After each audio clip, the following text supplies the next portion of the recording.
बेटे ये हमारा यूनिट है, इसको हम आगे बढ़ाएंगे in the form of questions and answers. तो मैंने एक दिन आपको पहले बताया था कि अगर आपका ये यूनिट कमजोर रह गया तो आपको वेव्स का यूनिट नहीं समझ आता, +2 में आपको एसी नहीं समझ आएगा, +2 में आपको वेव ऑप्टिक्स नहीं समझ आएगा। 3 चैप्टर कमजोर हो जाएंगे अकेले इसके कमजोर होने से। ठीक है, इसलिए मैं आपको इसी को स्ट्रेंथन करने के लिए आज फिर से क्वेश्चन आंसरों के रूप में आगे बढ़ेंगे। राइट। लो बेटे,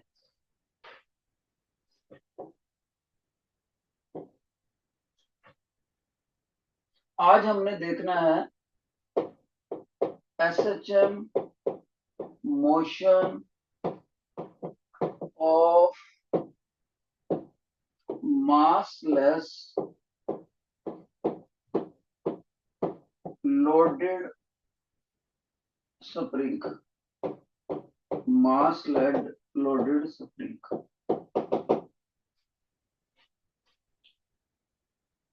देखो बेटा, ये तो है मेन हेडिंग, लेकिन इसके टाइम पीरियड तक पहुंचते पहुंचते हमें कुछ खास बातों से होते हुए जाना पड़ेगा। सभी बच्चे ध्यान से देखें। मान लीजिए बेटे, ये रिजिड स्पोर्ट है और इसके ऊपर हमने ये स्प्रिंग लगा दी। राइट। और इस स्प्रिंग का जो मास है वो उस मास के मुकाबले नेग्लिजिबल है जो हम यहां पर हैंग करेंगे। तो मैं क्या कर रहा हूं, यही स्प्रिंग लिया और इसकी यहां पर मास हैंग कर दिए, एम मास। तो एम मास इस केस में स्प्रिंग के मास से काफी ज्यादा है, इतना ज्यादा कि स्प्रिंग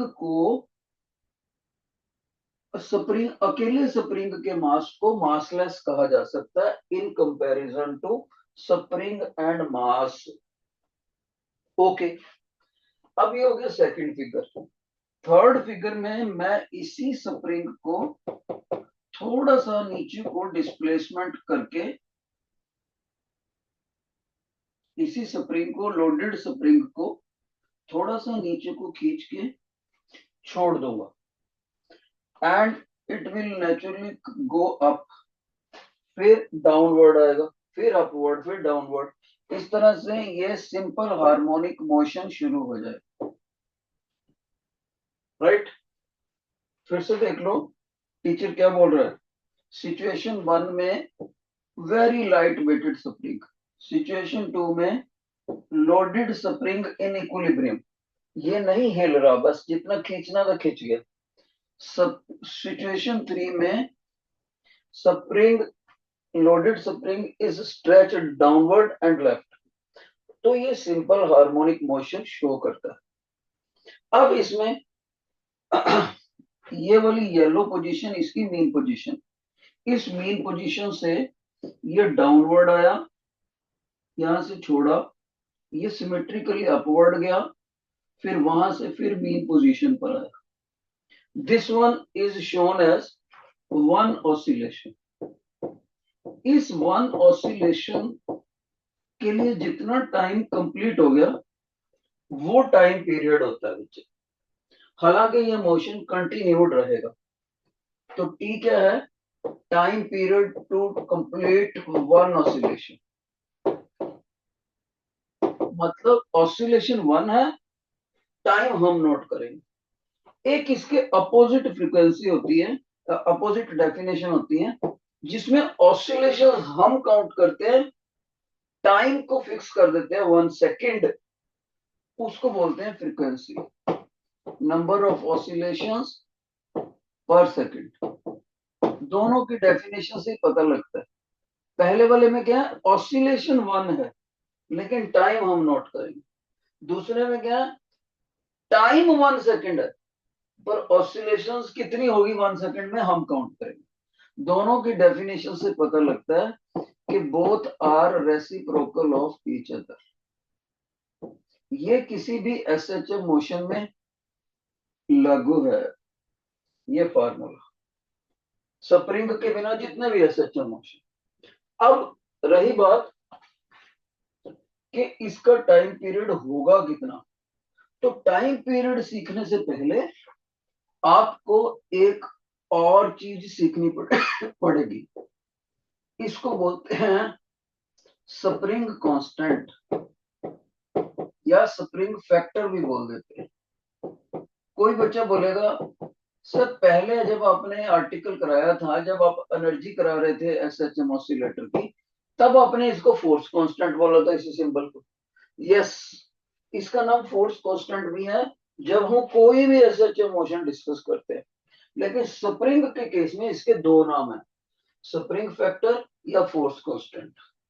अब ये होता क्या, ध्यान से सुनो। जब मैंने इसको येलो पोजीशन से ग्रीन पोजीशन में आते हुए नीचे को स्ट्रेच करा था बेटे, तो कितना फोर्स लगाया था, मान लीजिए इतना फोर्स लगाया था, अप्लाइड फोर्स। तो नेचुरली जब छोड़ूंगा तो रिस्टोरिंग फोर्स भी उतना ही आएगा वापस, अप्लाइड के बराबर। तो कितना फोर्स लगाया और इसको कितनी मैंने डिस्प्लेसमेंट दे दी थी, ठीक है।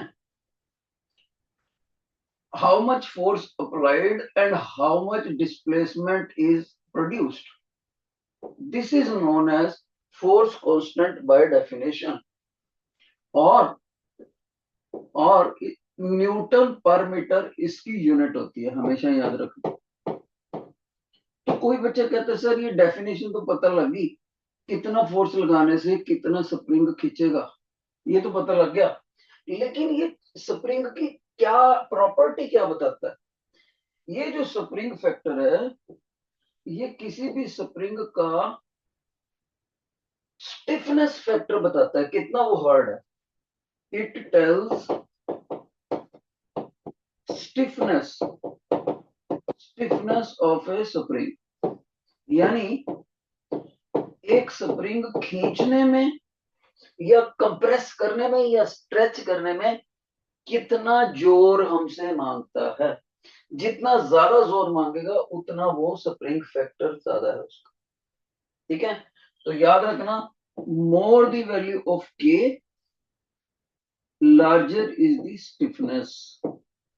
तो उस स्प्रिंग की हार्डनेस स्टिफनेस उतनी ही ज्यादा होगी।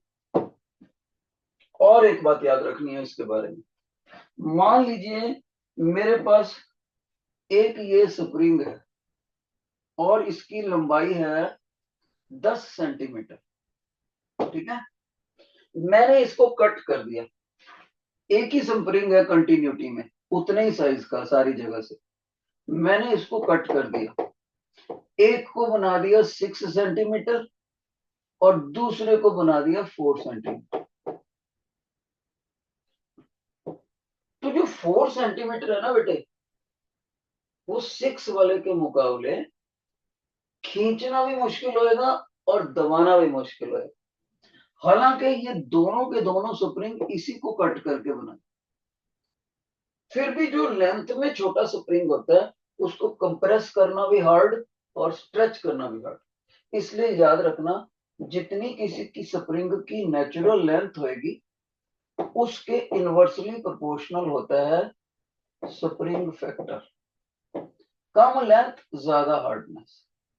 इसलिए ये जो फार्मूला है स्प्रिंग फैक्टर का, इसको अगर इस पे लगाए, मान लो ये 1 है ये 2 है, तो ये फार्मूला जो टीचर लिख रहा है that will be equal to reverse ratio of the springs. Sorry, ऊपर 2 लिखना है नीचे 1 लिखना, लेंथ में रिवर्स रेशियो। ये जो ग्रीन बॉक्स टीचर बंद कर रहे हैं इसके ऊपर भी न्यूमेरिकल आ जाता है। आपको 4 पैरामीटर में से 3 दिए होंगे, एक पूछा होगा। तो ratio of the spring factors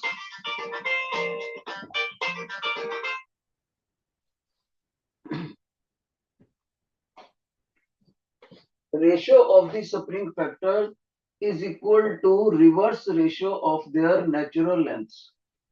okay, क्यों? क्योंकि ये इनवर्सली प्रोपोर्शनल।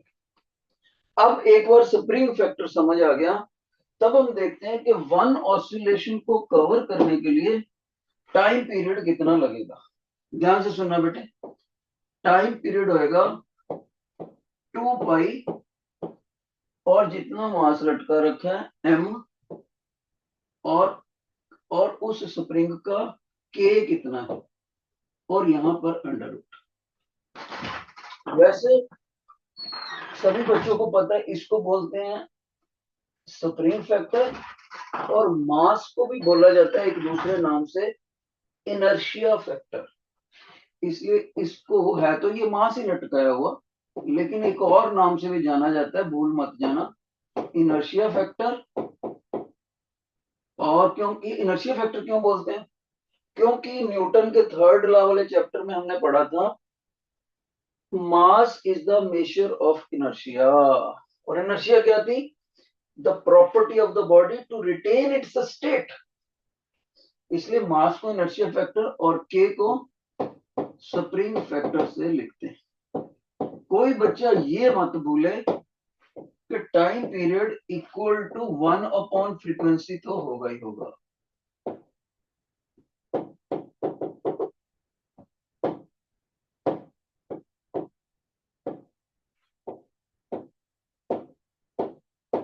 तो ये हमने, टीचर ने आपको दूसरा फार्मूला बताया, यानी लटके हुए मास के डायरेक्टली प्रोपोर्शनल और स्प्रिंग फैक्टर के इनवर्सली प्रोपोर्शनल टाइम पीरियड। ठीक है, के ज्यादा तो टी कम, और एम ज्यादा तो टी भी ज्यादा। और एक बात, मान लीजिए कभी कभी ये स्प्रिंग जो है वो मासलेस ना हो। अपनी सिचुएशन में हमने मासलेस लिए, और मोस्ट ऑफ द टाइम आपको पेपर में मासलेस का ही फार्मूला यूज करने को आएगा। लेकिन मान लीजिए वो स्प्रिंग का मास आपको पेपर में दे देता है, इट इज नॉट मासलेस, यानी खाली स्प्रिंग का मास लटकाए हुए मास के मुकाबले नेग्लिजिबल नहीं है, तो तब ये फार्मूला थोड़ा सा मॉडिफाई हो जाएगा। टी डैश कर देते हैं, 2 पाई लटका हुआ मास और स्प्रिंग के मास का 1/3 लेना है आपने, 1/3, और नीचे वही के। नेचुरली ये 1 अपॉन फ्रीक्वेंसी तो रहेगा। अब टीचर ने अपने बच्चों को रिजल्ट बता दिए, एक रिजल्ट, दूसरा रिजल्ट, तीसरा रिजल्ट, और ये वाला तो इसी का पार्ट ही होता है बस। लेकिन मैंने इनके प्रूफ नहीं बताए, क्योंकि प्रूफ सर ने आपको करवा रखे हैं। ये जो लास्ट वाला है स्काई ब्लू, इसका प्रूफ भी चाहे ना करो आप, तब भी सर जाएगा आपका। अब यहां तक तो है नॉर्मल बात, लेकिन बच्चे जब पेपर में आपसे क्वेश्चन डालता है वो आपको तंग करने के लिए कुछ सिचुएशंस ऐसे बना देता है। ध्यान से देखो, उन सिचुएशंस को दिखाने के लिए मैं स्पेस बना लेता हूं, ये वाली स्पेस बना लेता हूं। इजी वाली चीज हम इरेज कर देते हैं, ठीक है। ये लो, ये मैंने हेडिंग इरेज कर दिया एक तरह से, और ये मैंने स्पेस बना ली। तो मैं कुछ आपको एडिशनल चीजें बताता हूँ। आपको पेपर में वो ऐसे करेगा, एक स्प्रिंग लगा दिया, उसका स्प्रिंग फैक्टर K1 दे दिया, उसके बीच में मास लगा दिया, और दूसरा स्प्रिंग ऐसे लगा दिया, उसको भी सपोर्ट दे दी, उसका स्प्रिंग फैक्टर K2 बोल दिया, और ये बोल दिया दोनों स्प्रिंग मास के मुकाबले सब मासलेस है, सेंटर वाला मास ज्यादा है, स्प्रिंग मासलेस। अब इसको वो हिला देगा और आपसे टाइम पीरियड पूछेगा। एक सिचुएशन ये टीचर ने कराया होता है ये। और दूसरी बात, मैं यहाँ खास बात बताना चाहता हूँ, यहाँ पर टीचर आपको वर्टिकल स्प्रिंग से करवाया ना। अगर आप इस स्प्रिंग को ऐसे टेबल के ऊपर लिटा दो, कांच के टेबल पे फ्रिक्शनलेस, फिर लिटाकर भी आप ऐसे मास को खींच दोगे, तब भी ये सारे फार्मूले एज इट इज लगे, हॉरिजॉन्टल हो जाए। ओके। और अब ये वाली सिचुएशन कुछ टिपिकल है, जिसमें दो स्प्रिंग दे दी। कभी इस पे क्वेश्चन कर देता है नंबर 1। नंबर 2, कभी ऐसी सिचुएशन बना देता है, एक स्प्रिंग लगा के और उसके नीचे कोई दूसरा स्प्रिंग लगा देता है। जरूरी नहीं है ये दोनों स्प्रिंग एक ही मटेरियल के बने हो या इक्वल हार्ड हो। फिर मास लगा देता है, इसका स्प्रिंग कर देता है K1, इसको कर देता है बेटे K2 डैश कर देते हैं, उधर मैंने बिना डैश। अब यहां टाइम पीरियड पूछ लेता है। कभी कभी और भी तंग करता है, ऐसा बना देता है, एक स्प्रिंग, दूसरा स्प्रिंग, फिर मास लगा देता है। इसको बोल देते हैं K A KB, इसको खींच के छोड़ दिया, टाइम पीरियड बताओ जी। तो ऐसा बच्चा कंफ्यूज हो जाता है, यार मैं इसमें करूं क्या। मैं बताना चाहूंगा बेसिक फार्मूला ये वाला ही लगेगा, लेकिन जहां पर टीचर ने इंडिविजुअल स्प्रिंग के लिए के सिंगल के लगा दिया था, वहां पर इन सिचुएशंस के लिए आपको के की बजाय के नेट लगाना पड़ेगा। अब बच्चा कहता है सर मैं के नेट कैसे निकालूं इन कॉम्बिनेशंस में। उसका मेथड सुन लो। आपने ये देखना है, पहले मास को पकड़ लो आप। आपने मास को ऐसे खींचना है, अज्यूम ये करना ये टेढ़ा नहीं होता मास, ये पक्का रूल समझ लो।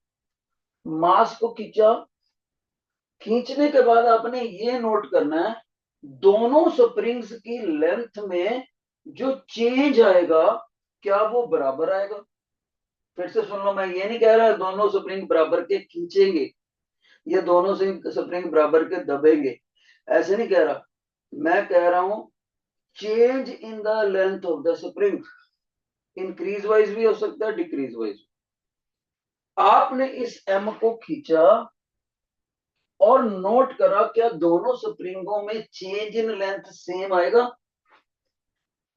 वर्टिकली खींचना बस।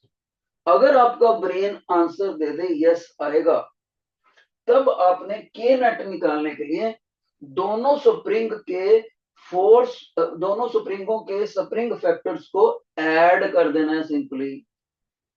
जैसे मेरे को के नेट निकालना हो, कौन सी सिचुएशन में, सिचुएशन नंबर 1। अगर मैं इस मास को नीचे को खींचता हूं तो जितना अपर स्प्रिंग लॉन्गर होएगा उतना ही लोअर स्प्रिंग कंप्रेस हो जाएगा। ठीक है, एक खींच रहा है एक कंप्रेस हो रहा है, एक की लेंथ इंक्रीज हो रही है एक की डिक्रीज हो रही है, पर चेंज इन लेंथ बराबर रहेगा। इसलिए फर्स्ट सिचुएशन में के नेट निकालने के लिए K1 प्लस K2 को ऐड करने का नियम याद रखो। ये सिचुएशन नंबर फर्स्ट है, इसको रोमन फर्स्ट कर देते हैं। ओके। अब हम चलते हैं सिचुएशन 3 में। सिचुएशन 3 में अगर के नेट निकालना हो, तब ऐसे मास को खींचूंगा तो के ए वाला स्प्रिंग और के बी वाला स्प्रिंग, ये दोनों स्प्रिंग बराबर के खींचेंगे नीचे को। मास को हॉरिजॉन्टल रखना, मैंने बोला टेढ़ा नहीं होने देना। तो जब इसको खींचने से दोनों स्प्रिंग बराबर के खींचे, इसका मतलब चेंज इन लेंथ यहां भी बराबर है। तो सिचुएशन थर्ड में भी के नेट आएगा के ए प्लस के बी, डायरेक्ट ऐड कर देना। अब आते हैं सिचुएशन नंबर सेकंड पे, जिसमें पीले रंग का स्प्रिंग लगा हुआ है और स्काई ब्लू कलर का स्प्रिंग लगा। इस स्प्रिंग में जब हम खींचते हैं बेटे, हो सकता है K1 ज्यादा हार्ड हो, K2 कम हार्ड हो। तो जब हम खींचेंगे तो पक्की बात है कि दोनों स्प्रिंग अलग अलग खींचेंगे, उनकी चेंज इन लेंथ बराबर नहीं होगी। जब चेंज इन लेंथ बराबर ना हो तो के नेट निकालने के लिए आपको ये सॉल्यूशन यूज करना है, 1/k नेट लिखना है और दोनों स्प्रिंगों के स्प्रिंग फैक्टर्स का रेसिप्रोकल लेके 1/k1 डैश और 1/k2 डैश तो ऐड करके के नेट का भी रेसिप्रोकल आएगा। यानी बच्चे ने एक सिचुएशन याद रखी, सेकंड वाली सिचुएशन, कि जहां पर मास को हिलाने से माइंड ये जवाब दे कि दोनों स्प्रिंगों में चेंज इन लेंथ अलग अलग आएगा, तब आपने रेसिप्रोकली ऐड करना है। और सिचुएशन नंबर थर्ड और फर्स्ट, जहां माइंड कहता है कि मास को लटकाने से, खींचने से चेंज इन लेंथ दोनों स्प्रिंगों में बराबर आएगा, वहां के नेट निकालने के लिए आपको डायरेक्ट एडिशन करनी है। एक और के नेट यहां निकल गया इन तीनों फार्मूलों से अकॉर्डिंग टू सिचुएशन, उसको इस व्हाइट वाले फार्मूले में पुट कर दो, आपका आंसर आ जाएगा। ये थे आपके स्प्रिंग के कॉम्प्लिकेटेड केसेस। जिन बच्चों को ये समझ आ गया, मैंने सिर्फ इसकी डेरिवेशन छोड़ी है, वो सर ने आपको करा दी होगी अगर सिलेबस में होएगी। कई बार अकेला फार्मूला ही होता है बेटे सिलेबस। तो आप बताओ, आपको ये समझ आ गया? If yes please raise your right hand, please raise your right hand, feedback जरूरी होती है। बहुत अच्छे। अब एक आपको सजेशन दी जाती है, जितनी चीजें टीचर ने बॉक्स के अंदर लिखी हैं वो फटाफट से नोट कर लो। ओनली बॉक्स के अंदर कितने बॉक्स हैं देख लो बेटे। एक इसका बॉक्स है, इसका, एक इसका, 1 2 3 4 5 6 7 8 बॉक्स बना दो, जल्द से जल्द रिवीजन हो जाएगी। शाबाश। ये थे हमारे की points about SHM motion in the loaded spring.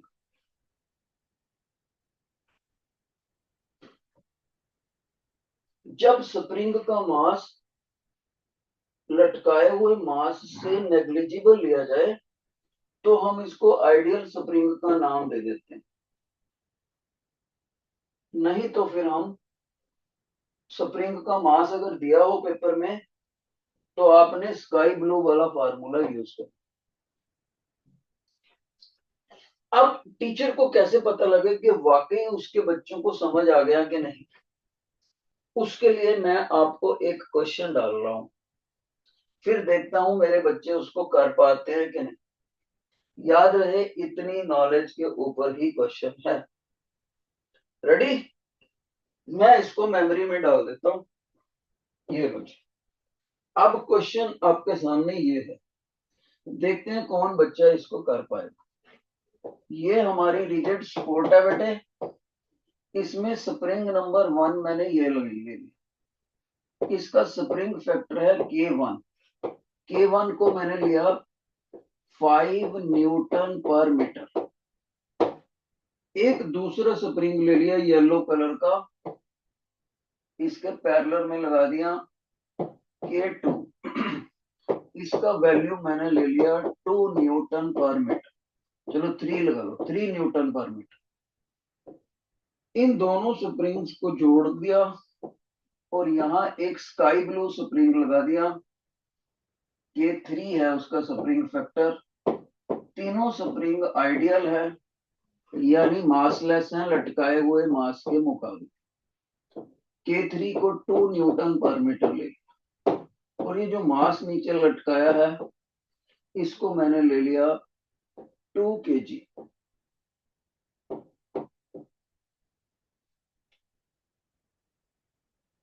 ठीक है?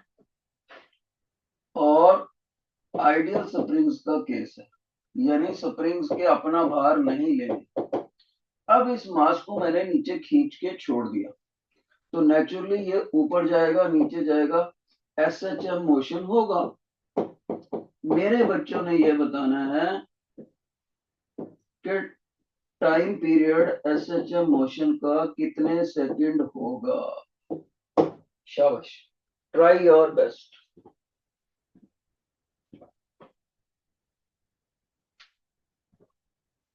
टाइम पीरियड स्प्रिंग्स का कितने SHM motion.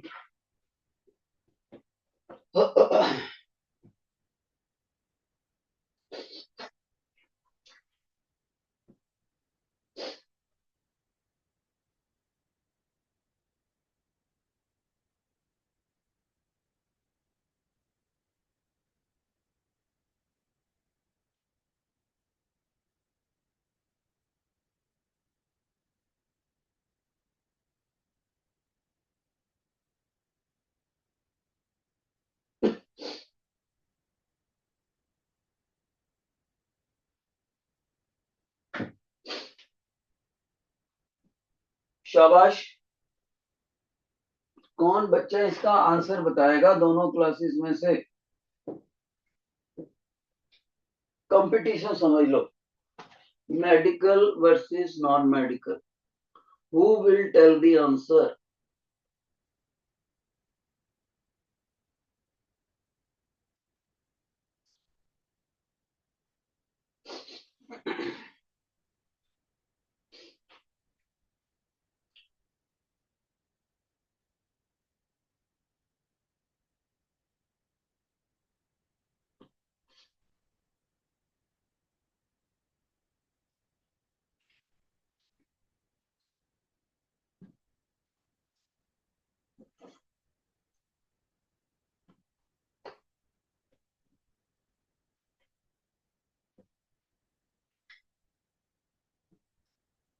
So after giving sufficient time, what I am observing, कोई बच्चा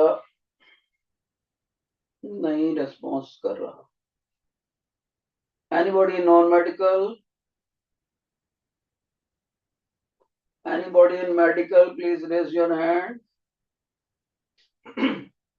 इसका मतलब है टीचर को करना पड़ेगा। तो आपने देखा बेटे, जब टीचर ने आपको बोला था कि आपको समझ आ गया आर्टिकल, तो कैसे क्लास का हाथ खड़ा था, और बाकी आपको आया होगा नो डाउट। पर जब उस नॉलेज को क्वेश्चन पे लगाते हैं तो यू आर स्टक। मेडिकल के बच्चे कुछ जवाब देना चाहते हैं। What is your answer. 5/8 बेटे 5 को तो सॉल्व करना ना। 8 पाई अपॉन,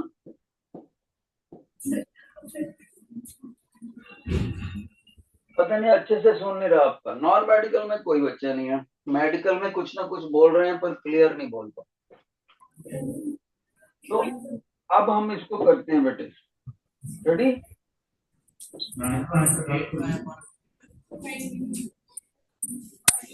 चलो देखते हैं जो भी है। दूर से बोलते हो ना, क्लियर नहीं हो। देखो बेटे, सभी बच्चों को पता है टाइम पीरियड टीचर ने सिखाया 2 पाई m/k नेट,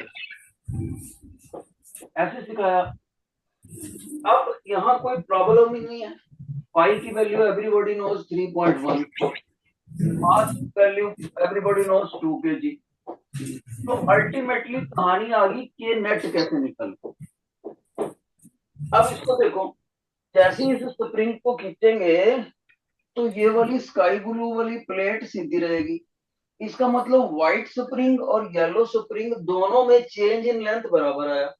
जैसे चेंज इन लेंथ बराबर आया तो टीचर ने क्या टूल बताया, तब आपको के इन दोनों का K1 और K2 का, K1 और K2 का जो मैं K12 लिख दिया, उनका K निकालना हो तो डायरेक्ट एडिशन करनी पड़ेगी।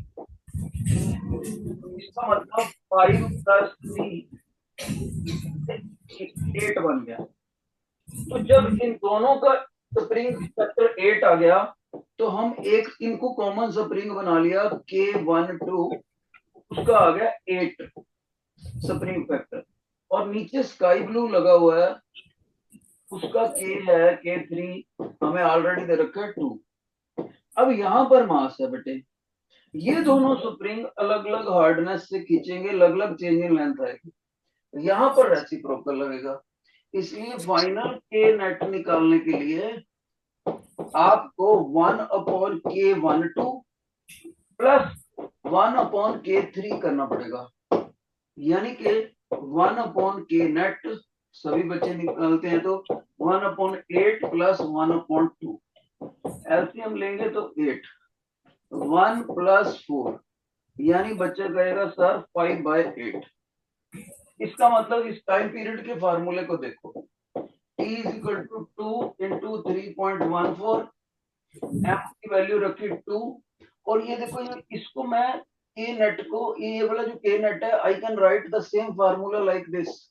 ध्यान से देखना, फिर आपको आसान लगेगा। 2 पाई को ऐसे रख दिया, एम को ऐसे रख दिया, लेकिन ब्रैकेट में लिख दिया 1/K नेट, अंडर रूट वैसे लगा दी। तो ब्रैकेट वाला 1/K नेट मेरे पास ये पड़ा है, मैंने निकाला है, कितना निकाला है 5/8, ये लिख दिया मैंने, गॉट इट। तो 2 से ये कट गया बच्चे, तो ये अब बाहर कितना आया 6.28, अंदर कितना आ गया 5/4 विद रूट। ओके, आगे चले, 6.28, 4 का अंडर रूट हो गया 2, और 5 का अंडर रूट हमेशा याद रखना 2.25 के बराबर होता है, यानी 2.26। तो सभी बच्चे कहेंगे सर 3.14 मल्टीप्लाइड बाय 2.26 इतने सेकंड आएगा। अब इसको मल्टीप्लाई कर सकते, ऐसे आपको सॉल्व करना था। ईमानदारी से वो बच्चा हाथ खड़ा करेगा जो बिल्कुल इसी ट्रैक से सॉल्व कर रहा था, रेज योर हैंड जिनका मेथड सेम था, शाबाश। नॉन मेडिकल के बच्चे देख, let me count 1 2 3 4 5 6 7 8 9 10, 10 student non medical में। बेटे इसका मतलब है आप में कॉन्फिडेंस कम है, जब टीचर आपको बोल रहा था कि बताओ तो आप नहीं बता रहे थे, अदरवाइज आप मान रहे हो कि सेम ट्रैक। मेडिकल में कितने बच्चे सेम ट्रैक पर थे? Raise your hand, raise your hand honestly, सच बोलना, देख लो। 1 2 3 4, और पीछे भी है 3 4 बच्चे, 8 बच्चे कहे जा सकते हैं, 9 है वैसे। ओके, शाबाश। सो कॉन्फिडेंस भी रखना होता है। पर इस बच्चे ने कुछ ये पाई की टर्म में दिया था आंसर, अगर मैं इसको पाई की टर्म में भी लिख दूं तब उस बच्चे को बोलना, देखो पाई ये आ गया और अंदर ये, तो उसको लिखना चाहिए था π√5, ऐसे भी किसी बच्चे का आंसर आ सकता था, पर आप तो कुछ और ही कह रहे थे 8π पता नहीं। ठीक है, तो ये था हमारा स्प्रिंग के ऊपर क्वेश्चन और उसकी नॉलेज को अप्लाई करके दिखाया। अब टीचर एक और क्वेश्चन डाल रहे हैं, देखते हैं वो कौन बच्चा करता है। शाबाश। तो सुनो, मैं आपको क्या कह रहा हूँ, टीचर कह रहा है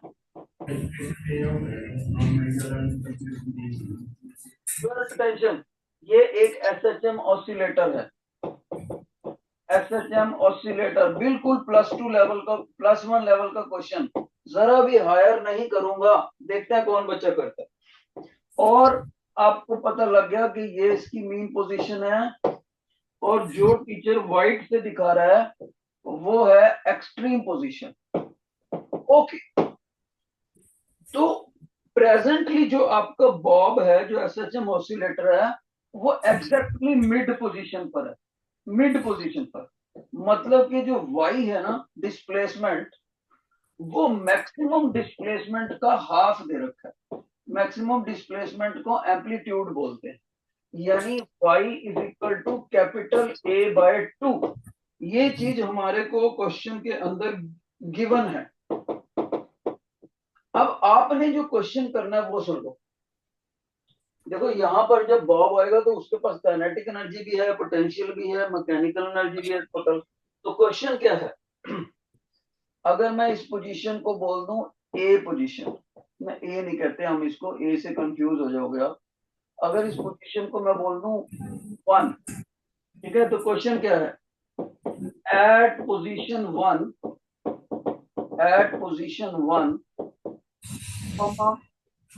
kinetic energy of SHM oscillator is equal to what percent of total energy, total mechanical energy of SHM oscillator.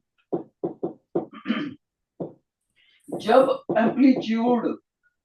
Amplitude के एग्जैक्ट हाफ के बराबर डिस्प्लेसमेंट हो, तब kinetic energy total mechanical energy का कितने परसेंट होगी, ये क्वेश्चन।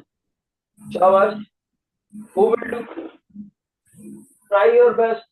पिछला लेक्चर काम आएगा, नोट कर लो, आपके एनर्जी के फार्मूले करवाए थे आपको। शाबाश शाबाश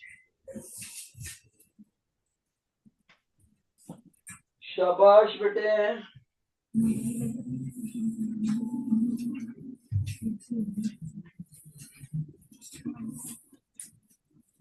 अगर 10 मार्क के पेपर का क्वेश्चन हो तो इसके मार्क्स बनूंगा मैं 3 मार्क्स का क्वेश्चन।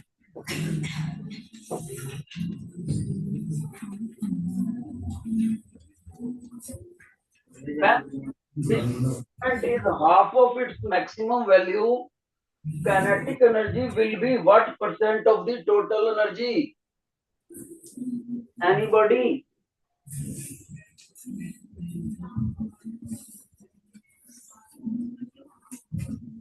कितने बच्चे कर रहे हैं?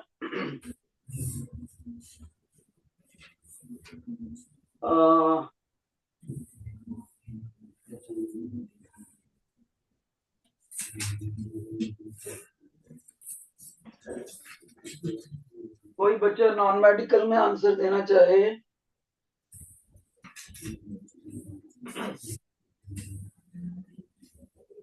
कोई बच्चा बेटे माइक तो ऑन करा था एक बच्चे ने, पर बोला नहीं। मेडिकल में कोई बच्चा देना चाहे आंसर?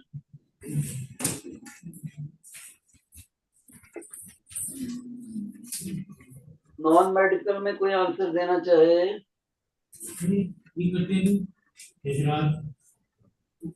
ओके, नॉन मेडिकल का आंसर आ गया बेटे, नॉन मेडिकल ने आंसर दे दिया है, शाबाश। What about medical?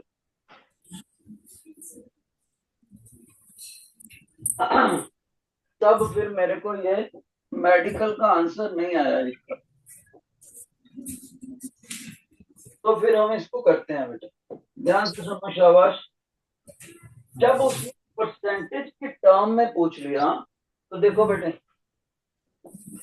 तो इस क्वेश्चन मार्क का आंसर होगा question mark percentage is equal to instantaneous kinetic energy divided by mechanical energy which remains constant into 100। ये इसका मतलब है जो हमसे पेपर में पूछा हुआ है। अब सभी बच्चों को पता है कि काइनेटिक एनर्जी का फार्मूला मैंने ये करवाया था, हाफ के in the bracket a minus y square, जबकि मैकेनिकल एनर्जी का फार्मूला ये करवाया था, हाफ के ए स्क्वायर, और इन दोनों को ब्रैकेट में डाल के 100 तो निकलना ही होगा। अब गौर से देखो, ये जो फोर्स कांस्टेंट है के और हाफ, ये कैंसिल हो जाएगा। इसका मतलब हो गया a square minus y square upon a square into 100। ये हमारा आंसर आ गया अभी तक। अब y की वैल्यू दे रखी है in terms of a। Let's, जैसे मैं y की वैल्यू को a के टर्म्स में पुट करूंगा, y is equal to a/2, बेटे उसका स्क्वायर भी करना पड़ेगा। और आप देखो बच्चे, ध्यान से देखो, ऊपर और नीचे सभी से a स्क्वायर कॉमन लिया जा सकता है। जैसे a स्क्वायर कॉमन ले लिया, आप सभी मानोगे, ऊपर बचेगा 1 माइनस 1/4 और नीचे बचेगा 1 और यहाँ पर 100, और सॉल्व करके आप देखो 3/4 आ गया इंटू 100, तो आपने देखा 75%। अब मेरे को ईमानदारी से बता दो कितने बच्चों सही ट्रैक पर थे? शाबाश, रेज योर हैंड जो सही ट्रैक पर थे। Let me count the hands. Non medical में 5 बच्चे क्लेम करते हैं। मेडिकल में बेटे, मेडिकल में इस बार कोई क्लेम नहीं करता। इसका मतलब है मेडिकल के बच्चे इस लैंग्वेज को समझते नहीं है। मैथ की लैंग्वेज जहां आ जाती है आप कंफ्यूज हो जाते हो बेटे। मैथ की लैंग्वेज है kinetic energy what percent of total, तो ऐसे निकाल, जिसकी परसेंटेज निकालनी हो वो ऊपर, विद रिस्पेक्ट निकालनी होती है वो डिनोमिनेटर में इनटू 100, ऐसे करना होता है। कई बच्चे ना लेयरली आंसर दे देते हैं। वो कहते हैं अगर वाई एम्पलीट्यूड का हाफ है तो आधी काइनेटिक एनर्जी होगी, आधी पोटेंशियल एनर्जी होगी। 50% लिख के आ जाते हैं पेपर में, जबकि 50% वन ऑफ द ऑप्शंस दिया होता है, इसलिए उनका आंसर गलत हो जाता है। तो आपको तो याद रखना है, जब डिस्प्लेसमेंट ध्यान से सुनो, ये लर्निंग पॉइंट आ गया बेटे, सभी बच्चे इसको लिखते हैं। At y equal to half of amplitude, ध्यान से सुनो, काइनेटिक एनर्जी होएगी 75% और पोटेंशियल एनर्जी होएगी सिर्फ 25%। टोटल हो गया 100। ये लर्निंग पॉइंट आप याद रखो। जिन बच्चों को ये समझ आ गया please give the feedback by raising the right hand. जिनको ये समझ आ गया please raise your right hand. शाबाश शाबाश। तो ये भी आपका क्वेश्चन है, एनर्जी पे टीचर ने कराया, इसको भी मेमोरी में डाल लेते, ठीक है। अब एक असाइनमेंट में से केस स्टडी करते हैं, सबसे लास्ट में आ जाओ। असाइनमेंट की बैक साइड पर केस स्टडी देखो सभी बच्चे। Two astronauts were travelling in the artificial satellite in the earth. देखो बेटे, ये हमारा हो गया अर्थ, राइट, और इसके इर्द गिर्द ये सैटेलाइट घूम रहा है, राइट। अब वो कहता है इस सैटेलाइट के अंदर 2 एस्ट्रोनॉट हैं। One of their food assistant hanged A pendulum clock in the eatery unit. जो एस्ट्रोनॉट है उनको खाना वगैरह तैयार करने वाला जो कुक है, उसने अपनी किचन में एक पेंडुलम क्लॉक लगा दिया, क्योंकि वो बिल्कुल पंक्चुअल आदमी है। To his surprise clock was not working where it was brand new clock when just packed unpacked. वो कहता है जो कुक है बड़ा हैरान होता है कि क्लॉक तो चल ही नहीं रहा है, दीवार पे लगाया मैंने, जबकि ये ब्रांड न्यू क्लॉक है, बैटरीज बिल्कुल सही है। He approach the astronaut and shared the problem. तो उसने बोला कि क्लॉक को ले चलता हूँ, साइंटिस्ट लोग हैं क्या पता ठीक ही कर दें। उनको अपनी प्रॉब्लम बताता है क्योंकि वो एक पंक्चुअल फूड असिस्टेंट है। Clock in order was a must, क्योंकि क्लॉक का सही होना जरूरी है उसके पंक्चुअल होने के लिए। ऐसा पैराग्राफ दिया। अब इसका फर्स्ट क्वेश्चन देखते हैं कौन बच्चा जवाब देता है। What do you think? Why doesn't clock wasn't working? Doesn't the clock working? What are all possible causes? कौन बच्चा बताएगा क्लॉक क्यों नहीं काम कर रहा होगा सैटेलाइट के अंदर?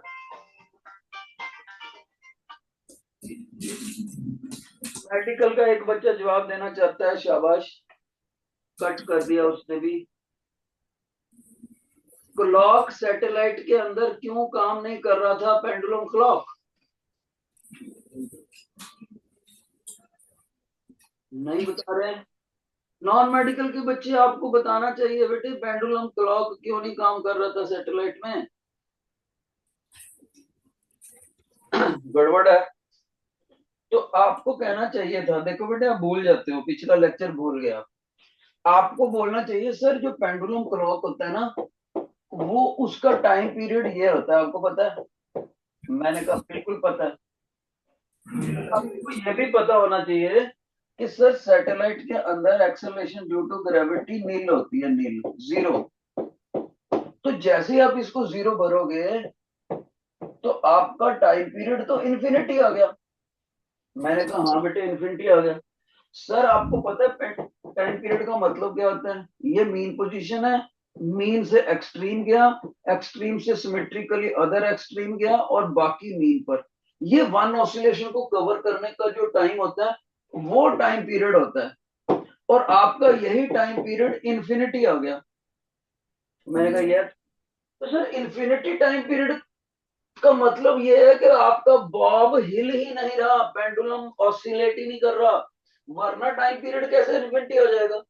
अगर ज्यादा से ज्यादा भी वो हिलेगा तो कभी तो खत्म होएगा, पर यहाँ कह रहा है टाइम पीरियड खत्म ही नहीं हो रहा है, इन्फिनिटी खत्म नहीं हो रहा है। इसका मतलब दूसरे शब्दों में पेंडुलम क्लॉक, पेंडुलम ऑसिलेटर यानी Bob does not oscillate, does not oscillate. और अगर ये ऑसिलेट ही नहीं करेगा तो क्लॉक चलेगा कैसे? ऐसे होता है ना, उसके चलने से ये पेंडुलम क्लॉक चलता है, देखो ऐसे, ये ऐसे ऐसे चलता है तो यहाँ पर क्लॉक होता है हमारा, यस या नो? तो ये क्लॉक हमारा चलेगा ही नहीं जब तक ये पेंडुलम ऑसिलेट नहीं करेगा। तो फर्स्ट क्वेश्चन क्या है कि one of the possible reason है कि क्लॉक एक्चुअल में सही है और सैटेलाइट के अंदर ग्रेविटी जीरो होती है, नील। ये आपको आंसर देना चाहिए। जिनको ये क्वेश्चन कॉन्सेप्चुअल क्वेश्चन समझ आ गया, raise your hand, raise your hand. Okay, शाबाश। दूसरा question, what is the value of acceleration due to gravity inside the revolving satellite? वो हमने बता ही दिया। Third formula, what is the formula for angular frequency of the time period of simple conductor? Angular frequency पूछ रहा है जानबूझकर, सभी बच्चों को पता है एंगुलर फ्रीक्वेंसी होती है 2πf, और f कितना होता है बेटे? 1 टाइम पीरियड, और टाइम पीरियड खुद कितना ही है बड़ा। Got it? यस और नो? सभी बच्चे बोलेंगे हाँ जी सर यस। तो मैं इस 2π को नीचे ले आता हूँ, 2π को नीचे ले आए तो क्या बन गया? 1/2πf। उधर क्या बच गया? L/g। लेकिन 2πf क्या होता है? Angular frequency. इसका मतलब ये 1/ω हो गया, पर हमसे तो ओमेगा पूछा है, तो रेसिप्रोकल ले लो। Angular frequency is equal to acceleration due to gravity into length of the pendulum under root. इसका रेसिप्रोकल कर दिया मैंने, देखो ये आपसे पूछता है। क्वेश्चन फोर्थ इसका part, what is the time period of simple pendulum inside the artificial satellite? Infinity. Give a logical explanation. Logical explanation हम पहले ही दे चुके हैं। तो जिनको ये केस स्टडी समझ आ गया वो फीडबैक देंगे टीचर को by raising their right hand. शाबाश, प्लीज प्लीज प्लीज। बेटे सुस्ती मत करो मेडिकल के स्टूडेंट्स, फीडबैक जरूरी होती है मेरे को। देखो मेडिकल के एक बच्चे, डाउन डाउन, मेडिकल के एक बच्चे ने ऐसे हाथ खड़ा कर दिया सेंट्रल लाइन फर्स्ट बेंच, जबकि वो बच्चा ऐसे बैठा हुआ था। उसको कैसे समझ आया होगा? जैसे ही दूसरे बच्चे ने हिलाया उसने हाथ खड़ा कर। झूठ फीडबैक नहीं देनी, सच देनी है बिल्कुल। तो जिसने सुना ही वो कैसे देगा? चलो बेटे, अब हम कुछ असर्शन रीजन करते हैं इसी असाइनमेंट में। Assertion reason, question number 15। ये कौन सा क्वेश्चन था? ये केस स्टडी करवाया मैंने आपको। Question number 15, assertion reason. देखो भाई क्या क्या कह रहा है।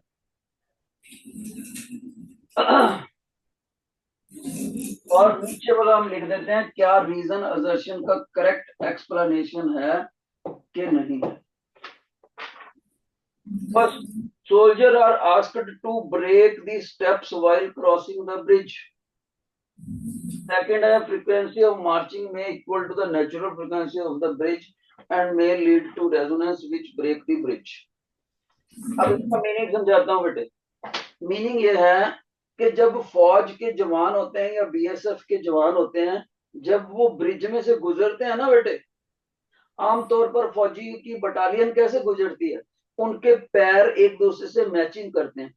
आपने इंडिपेंडेंस डे पे सोल्जर्स की परेड देखी होगी या 26 जनवरी को, तो उनके पैरों की कितनी जबरदस्त मैचिंग होती है। लेकिन जब पुल पार करना होता है तो उनको बोलते हैं आपने आउट ऑफ मार्च चलना है, आपके पैर आपस में मैच नहीं करने चाहिए, ऐसा बोलते हैं कि नहीं बोलते? पहले तो यही है।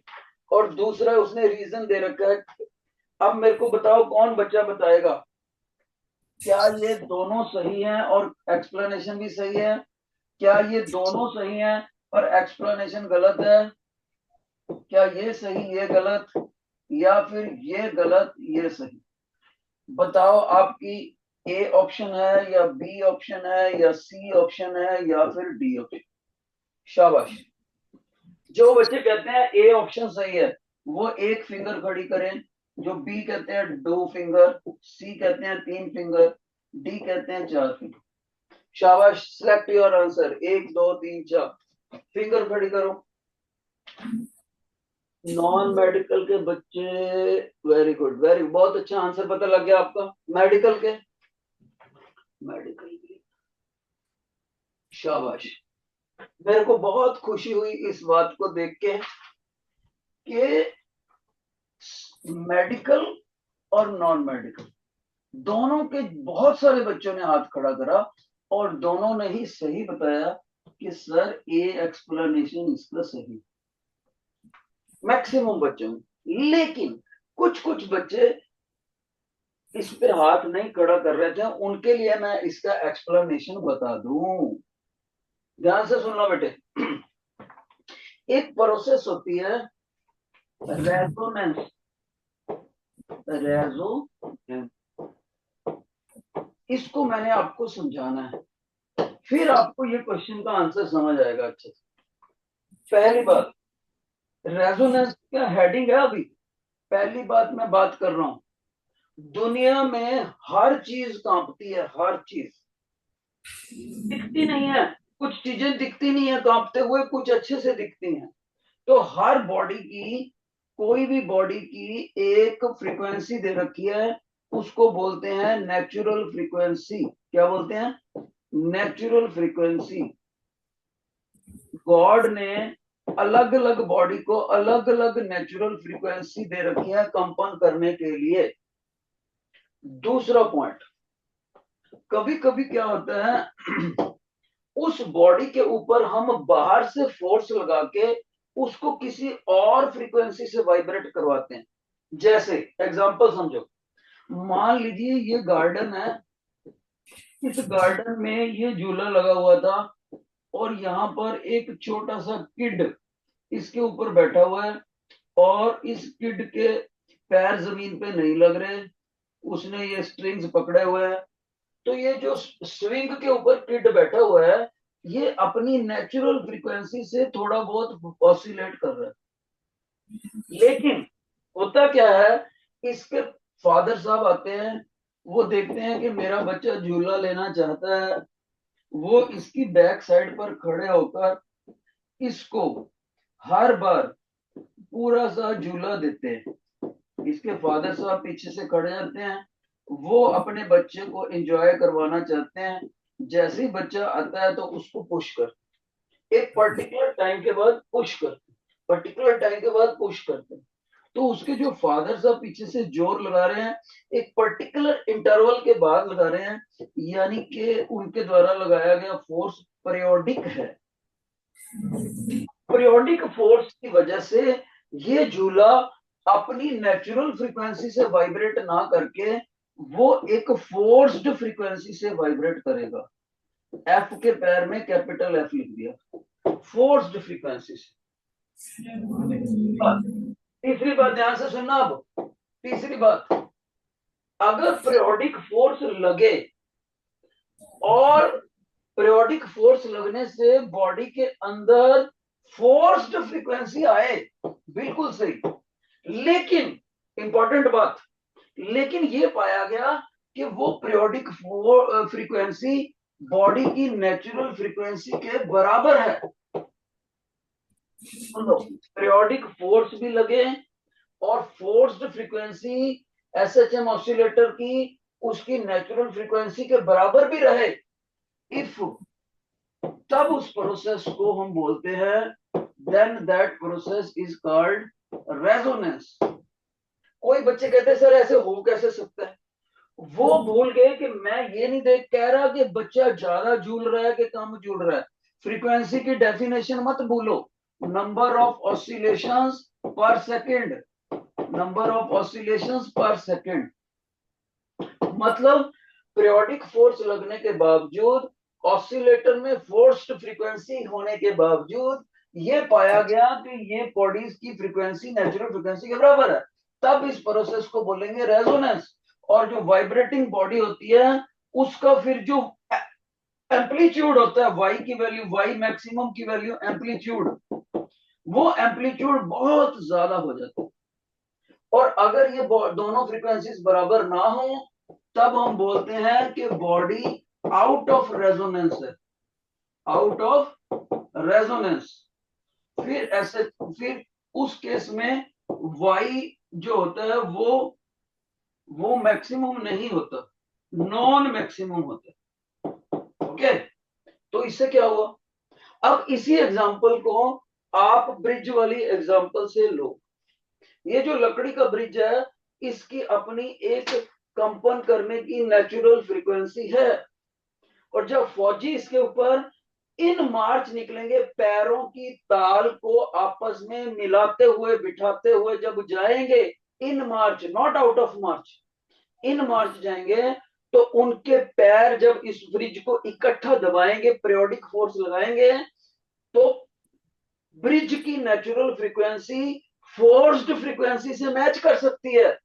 जैसे मैच करेगी तो इस ब्रिज में रेजोनेंस आ सकती है, रेजोनेंस आएगी तो ये जोर से वाइब्रेट करेगा, जोर से वाइब्रेट करेगा तो ये ब्रिज कोलैप्स हो सकता है, कोलैप्स हो गया तो फौजियों की सारी बटालियन नीचे दरिया में गिर सकती है और हमारे फौजी बिना लड़े ही शहीद हो सकते हैं। तो इसलिए रेजोनेंस को अवॉइड करने के लिए, ताकि forced frequency by chance natural frequency के बराबर ना बन जाए लकड़ी के पुल के, तो हम ब्रिज कोलैप्स ना हो जाए, इसलिए उनका कैप्टन ऑर्डर देता है, soldiers while crossing the bridge you all have to go out of march. तो जिन बच्चों को ये समझ आ गया, हाँ जी, उनको बोला जाता है आउट ऑफ मार्च। और ये भी इसलिए बोला जाता है कि कहीं रेजोनेंस ना हो जाए, और रेजोनेंस होने से पुल के कोलैप्स होने के चांसेस हैं, टूटने के चांसेस हैं। तो जिनको ये ए एक्सप्लेनेशन अच्छे से समझ आ गया, प्लीज रेज योर हैंड। तो शाबाश, वैसे आपको ऑलरेडी आता था, टीचर्स ने बहुत अच्छा पढ़ाया हुआ है, वरना अगर ना आया होता तो आपका आंसर ही नहीं आना था सही। पर मेरा भी एज ए टीचर फर्ज बनता है मैं और भी क्लैरिटी से आपको चीजें बता। ठीक है, 16th question, 16th question, time बचा सर, टाइम बचा, देखना प्लीज। ओके, तो बाकी के क्वेश्चन आप इस असाइनमेंट के एक बार खुद से करोगे। आगे वाले क्वेश्चन मैंने थोड़े से डिफिकल्ट डाले हैं, ऑब्जेक्टिव टाइप, देखते हैं कौन बच्चा इसको करके आता है। ठीक है बेटे, शाबाश, सारे करके आने हैं। हो सकता है अगले लेक्चर में मैं कवर करा दूं और वो हमारा एसएचएम पे लास्ट चैप्टर होगा, लास्ट लेक्चर होगा। Bye bye. सरदार साहब, टीचर दोनों का बहुत बहुत थैंक यू।